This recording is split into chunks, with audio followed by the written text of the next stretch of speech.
আসসালামু আলাইকুম ভাইয়া। ওয়ালাইকুম আসসালাম। ভাইয়া কেমন আছেন? ভালো ভাইয়া। শিং মাছ যাচ্ছে নাকি? হ্যাঁ হ্যাঁ হ্যাঁ কোথায় যাচ্ছে আজকে ভাইয়া? ভাই এটা যাচ্ছে আছে গোপালগঞ্জে। গোপালগঞ্জে। হ্যাঁ আজকে কত কেজি যাচ্ছে? ভাই এখানে যাচ্ছে 60 কেজি। 60 কেজি। হ্যাঁ হ্যাঁ 60 কেজিতে কত পিস আসবে? 60 কেজিতে আপনার হচ্ছে 749,000 হবে।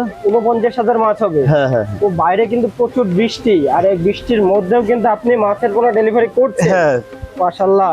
তো ভাইয়া দিনেও দেখলাম ডেলিভারি দিলেন, রাতেও এখন ডেলিভারি। হ্যাঁ তো সব সময় এত পরিমাণ মাছের পোনা আপনার থেকে চাষিরা নিচ্ছে, এটার কারণটা কি ভাই? ভাই বিষয় আছে যে পরিমাণে অর্ডার দিচ্ছে সে সেই পরিমাণটা সঠিকভাবে পাচ্ছে। আপনি নিজে দেখেছেন মাছগুলো কিভাবে মেপে দিলাম পানি ঝরায়। এবং মাছগুলো কিন্তু গ্রেটিং করে সুন্দর করে রেখে দিয়ে আবার পানি ঝরে মেপে দিয়েছে, হ্যাঁ, হ্যাঁ। যাতে কোনো চাষি এক ফোঁটা কম না পায় বেশি। হ্যাঁ মাশাআল্লাহ। তো প্রিয় চাষি ভাইরা, আপনারা জানেন নাজল ভাই কিন্তু প্রতিনিয়ত এভাবে মাছের গোলা ডেলিভারি করে আসছে সমগ্র বাংলাদেশে প্রতিনিয়ত, এবং খুবই সততার সাথে। আপনারা চাইলে ভাইয়ের থেকে মাছের পোনা নিতে পারেন। আমাদের স্ক্রিনে যে নাম্বার আছে সেই নাম্বার আপনারা যোগাযোগ করে মাছগুলো নিতে পারেন। তো ভাই এই যে মাছটা দিচ্ছেন আজকে শুধুই তো শিং মাছ যাচ্ছে, তাই তো? হ্যাঁ হ্যাঁ হ্যাঁ এই চাষিকে আগে নিয়েছে নাকি ফার্স্ট টাইম? এই ফার্স্ট টাইম নিচ্ছে। উনি ইউটিউবে আমাকে বলেছে যে ভাই আমি অনেকগুলো ভিডিও দেখেছি, আপনাকে ট্রাস্টেড মনে হয়েছে তাই অর্ডারটা আপনাকে দিলাম। আমি আমার পরামর্শ নিয়ে পুকুরও অলরেডি প্রস্তুত করেছে। এই যে অর্ডার দিয়েছে কালকে, এখন দেখেছেন প্রচুর বৃষ্টি আসছে। জি। এখন তার কাছ থেকে যেহেতু অর্ডার নিয়েছি, এখন তারা তো ঘুরাইলে তো সে তার মনটা ভেঙে যাবে।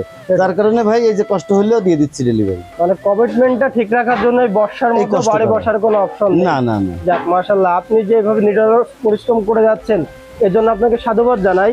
এবং ভাইয়া আরেকটা বিষয় বলছি যে এই যে মাছটা এটা কতদিনে বাজারজাত করা সম্ভব ভাই? এটা যদি আমার পরামর্শ নিয়ে উনি ফিট খয়ে রেডি করে তাহলে 4 থেকে 5 মাসে এই মাছটা হারভেস্ট করতে পারবে। হারভেস্ট করতে পারবে, তাই তো? হ্যাঁ হ্যাঁ হ্যাঁ। যাক মাশাআল্লাহ। তো প্রিয় চাষি ভাইরা, আপনারা চাইলে নাজমুল ভাই থেকে মাছগুলো নিতে পারেন।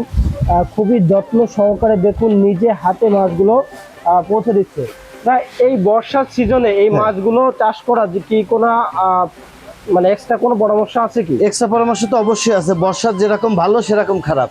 বর্ষার পানি ঢোকার সাথে সাথে বাইরের থেকে অনেক জীবাণু পুকুরে প্রবেশ করে, যার কারণে চাষিদেরকে অবশ্যই সতর্ক থাকতে হবে। যখনই কোনো ভারী বর্ষা হয়ে যাবে সাথে সাথে জীবাণুনাশকের ডোজ করে দিতে হবে। আর হচ্ছে প্রত্যেক মাসে গ্যাসের ডোজ করে দিতে হবে। যখন বর্ষা চলমান থাকবে তখন খাবার দিবে না, যখন একটু রোদ উঠবে তখন খাবার দিবে। মাছের খাবার যে অনেকে মনে করে ওরে বাবা খাবার না দিলে মাছ বাড়বে না, এটা ভুল ধারণা। কিন্তু আপনি যে খাওয়াচ্ছেন এটা তো আপনার ভুল হয়ে যাচ্ছে, মাছের একটা ক্ষতি হইতে পারে। যার কারণে এই দিকগুলো মেনে চলতে হবে। পুকুরের চারিপাশে নেট জাল দিয়ে ঘিরে দিতে হবে, যেন বাইরের থেকে কোনো সাপ ব্যাঙ পোকামাকড় যেন ঢুকে মাছের কোনো ক্ষতি না করতে পারে। তো প্রিয় চাষি ভাইরা, আপনারা আশা করি যে ভাইয়ের যে পরামর্শগুলো এগুলো মেনে চলবেন, এবং যে কোনো প্রকার মাছের পোনা লাগলে ভাইয়ের সাথে যোগাযোগ করতে পারেন। তো আপনাকে অসংখ্য ধন্যবাদ আমাদেরকে সময় দেওয়ার জন্য। আপনি এগিয়ে যান সততার সাথে। ভালো থাকবেন ভাই। আসসালামু আলাইকুম। ওয়ালাইকুম আসসালাম।